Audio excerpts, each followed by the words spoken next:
ओम नमो भगवते वासुदेवाय नमः। आप सभी का आपके अपने YouTube चैनल आध्यात्मिक सागर में हार्दिक स्वागत है। आज मैं आप सभी के समक्ष वैशाख मास में सुनी जाने वाली 4 कहानियाँ प्रस्तुत करने जा रही हूँ। पहली कहानी है पीपल सींचने की कहानी। एक गांव में एक बुढ़िया रहती थी। उसने अपनी बहू से कहा, तू दूध दही बेच के आ जा। वह बेचने गई तो रास्ते में औरतें पीपल पटवारी सींच रही थी। उनको सींचता देखकर बहू ने पूछा कि तुम यह क्या कर रही हो? औरतें बोली कि हम पीपल पटवारी सींच रही हैं, इससे अन्न और धन मिलता है। 12 वर्ष का बिछड़ा हुआ पति मिल जाता है। बहू बोली, ऐसी बात है तो तुम पानी से सींचती हो तो मैं दूध से सींचूंगी। गुजरी बहू रोजाना दूध दही बेचने नहीं जाती। वह रोजाना दूध को पीपल में और दही पटवारी में सींचती। सास दूध दही का दाम मांगती तो कह देती, महीना पूरा हो जाने पर लाकर दूंगी। महीना पूरा हो गया। एक दिन बहू पीपल पटवारी के पास जाकर बैठ गई। पटवारी ने पूछा, तुम मेरे पास क्यों बैठ गई? बहू बोली कि सासू दूध दही का दाम मांगेगी। पीपल पटवारी बोली कि मेरे पास क्या दाम रखा है, ये भरा डींडा पान पतूरा इसको ले जा। बहू ने वही ले जाकर कोठरी में रख दिया और डर के मारे कपड़ा ओढ़कर सो गई। सासू बोली, पैसे ले आई बहू? बहू बोली, कोठरी में रखे हैं। सासू ने कोठरी खोल के देखी तो देखा हीरा मोती जगमगा रहे हैं। सासू बोली, बहू इतना धन कहाँ से लाई? बहू ने आकर देखा तो सच्ची में ही धन भरा हुआ है। बहू ने सास को सारी बात बता दी। सास ने कहा कि अब की मैं भी पटवारी सींचूंगी। सास दूध दही तो बेच आती, हांडी धोकर पीपल पटवारी में चढ़ा देती। आकर बहू से कहती, मेरे से दाम मांग। वह कहती, सासू जी कोई बहू भी दाम मांगती है? मगर सासू कहती कि तू मांग। बहू बोली, सासू जी पैसे ले आओ। तो सास पीपल पटवारी के पास जाकर बैठ गई। पीपल पटवारी ने सास को पान धतूरा भरा डींडा दे दिया।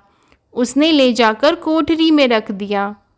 बहू ने खोलकर देखा तो उसमें कीड़े मकोड़े बिलबिला रहे हैं। बहू ने कहा, सासू जी यह क्या है?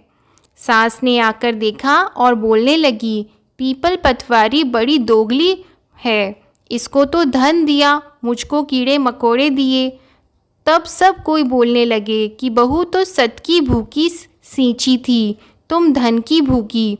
हे पटवारी माता, जैसा बहू को दिया वैसा सबको देना, जैसा सास को दिया वैसा किसी को ना देना। दूसरी कहानी तुलसी सींचने की कहानी।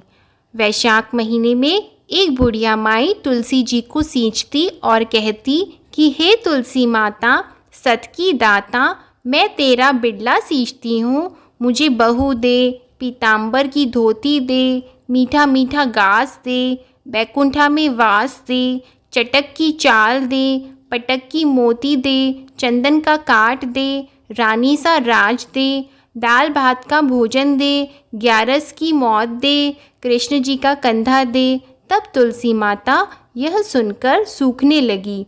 तो भगवान ने पूछा कि हे तुलसी, तुम क्यों सूख रही हो? तुलसी माता ने कहा कि एक बुढ़िया रोज आती है और यही बात कह जाती है, मैं सब बात तो पूरा कर दूंगी, लेकिन कृष्ण का कंधा कहाँ से लाऊंगी? तो भगवान बोले, जब वो मरेगी तो मैं अपने आप कंधा दे आऊँगा, तू बुढ़िया माई से कह देना। बाद में बुढ़िया माई मर गई। सब लोग आ गए। जब माई को ले जाने लगे तो वह किसी से न उठी। तब भगवान एक 12 बरस के बालक का रूप धारण करके आए। बालक ने कहा, मैं कान में एक बात कहूँगा तो बुढ़िया माई उठ जाएगी। बालक ने कान में कहा, बुढ़िया माई मन की निकाल ले, पीताम्बर की धोती ले, मीठा मीठा घास ले, बैकुंठा का वास ले, चटक की चल ले, पटक की मोती ले, कृष्ण जी का कंधा ले, यह सुनकर बुढ़िया माई हल्की हो गई। भगवान ने कंधा दिया और बुढ़िया माई को मुक्ति मिल गई। हे तुलसी माता, जैसे बुढ़िया माई को मुक्ति दी वैसी सबको देना। अब तीसरी कहानी गणेश जी की कहानी। एक बार गणेश जी एक छोटे बालक के रूप में चिमटी में चावल और चमचे में दूध लेकर निकले। वे हर किसी से कह रहे थे कि कोई मेरी खीर बना दो, कोई मेरी खीर बना दो। एक बुढ़िया बैठी थी, उसने कहा, ला मैं बना दूँ। वह छोटा सा बर्तन चढ़ाने लगी। तब गणेश जी ने कहा कि दादी माँ, छोटी सी भगोनी मत चढ़ाओ, तुम्हारे घर में जो सबसे बड़ा चरु हो वही चढ़ा दो। बुढ़िया ने वही चढ़ा दिया। वह देखती रह गई कि वह तो पूरा भर गया है। गणेश जी ने कहा, दादी माँ, मैं नहाकर आता हूँ। खीर तैयार हो गई तो बुढ़िया के पोते पोती खीर खाने के लिए रोने लगे।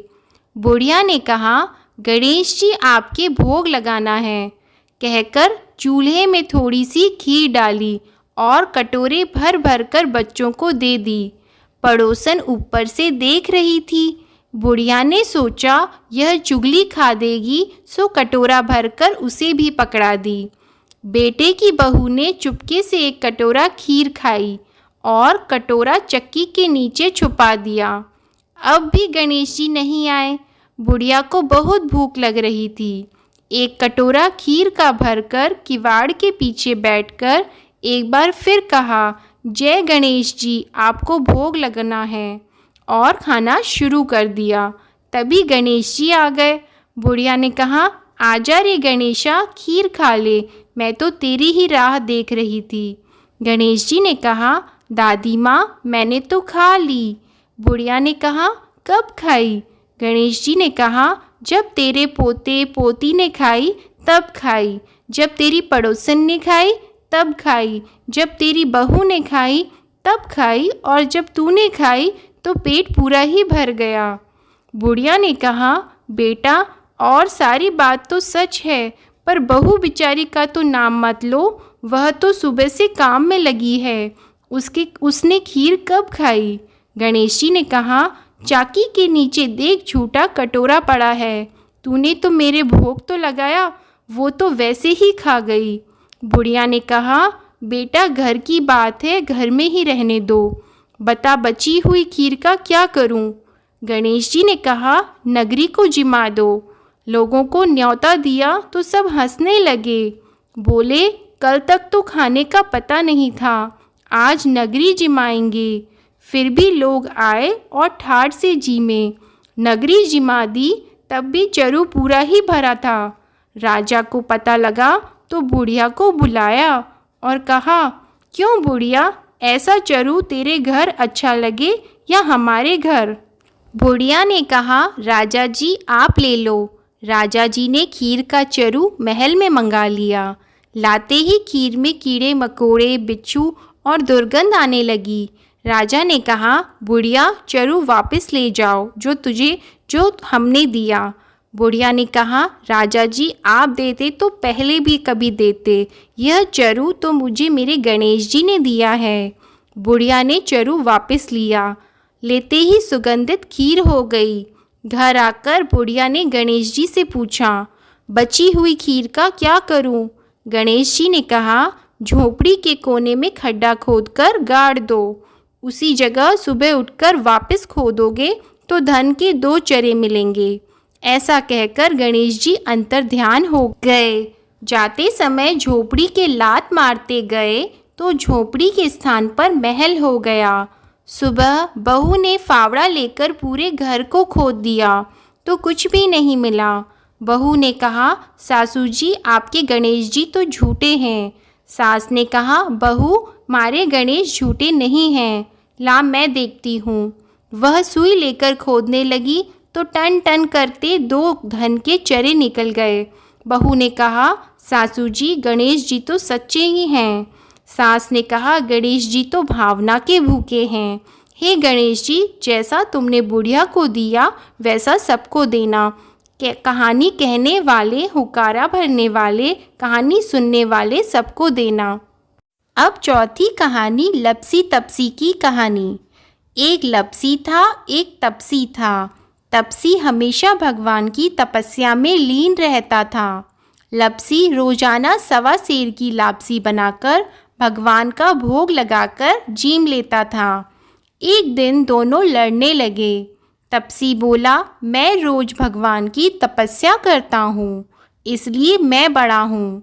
लपसी बोला, मैं रोज भगवान को 1.25 सेर लापसी का भोग लगाता हूँ, इसलिए मैं बड़ा। नारद जी वहाँ से गुजर रहे थे।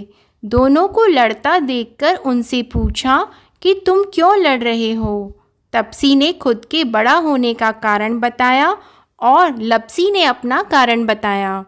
नारद जी बोले, तुम्हारा फैसला मैं करूँगा। दूसरे दिन लपसी और तपसी नहाकर अपनी रोज की भक्ति करने आए तो नारद जी ने छुपकर 1.25 करोड़ की एक अंगूठी उन दोनों के आगे रख दी। तपसी की नज़र जब अंगूठी पर पड़ी तो उसने चुपचाप अंगूठी उठाकर अपने नीचे दबा ली। लपसी की नज़र अंगूठी पर पड़ी लेकिन उसने ध्यान नहीं दिया।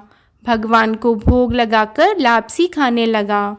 नारद जी सामने आए तो दोनों ने पूछा कि कौन बड़ा, तो नारद जी ने तपसी से खड़ा होने को कहा। वो खड़ा हुआ तो उसके नीचे दबी अंगूठी दिखाई पड़ी। नारद जी ने तपसी से कहा, तपस्या करने के बाद भी तुम्हारी चोरी करने की आदत नहीं गई, इसलिए लपसी बड़ा है और तुम्हें तुम्हारी तपस्या का कोई फल भी नहीं मिलेगा। तपसी शर्मिंदा होकर माफ़ी मांगने लगा। उसने नारद जी से पूछा, मुझे मेरी तपस्या का फल कैसे मिलेगा? नारद जी ने कहा, यदि कोई गाय और कुत्ते की रोटी नहीं बनाएगा तो फल तुझे मिलेगा। यदि कोई ब्राह्मण को भोजन करवाकर दक्षिणा नहीं देगा तो फल तुझे मिलेगा। यदि कोई साड़ी के साथ ब्लाउज नहीं देगा तो फल तुझे मिलेगा। यदि कोई दिए से दिया जलाएगा तो फल तुझे मिलेगा। यदि कोई सारी कहानी सुने लेकिन तुम्हारी कहानी नहीं सुने तो फल तुझे मिलेगा। उसी दिन से हर व्रत तथा कहानी के साथ लपसी तपसी की कहानी भी सुनी और कही जाती है। ओम श्री भगवते वासुदेवाय नमः। आज की कथा समाप्त हुई। आप सभी पर भगवान विष्णु और माता लक्ष्मी की कृपा सदा बनी रहे। उम्मीद है आपको वीडियो पसंद आया होगा। पसंद आए तो उसे लाइक करें, शेयर करें और चैनल को सब्सक्राइब करें। कमेंट सेक्शन में ओम श्री भगवते वासुदेवाय नमः लिखना ना भूलें। अन्य कथाएं सुनने के लिए हमारे चैनल आध्यात्मिक सागर को सब्सक्राइब करें और बेल आइकन को भी दबाएं। धन्यवाद।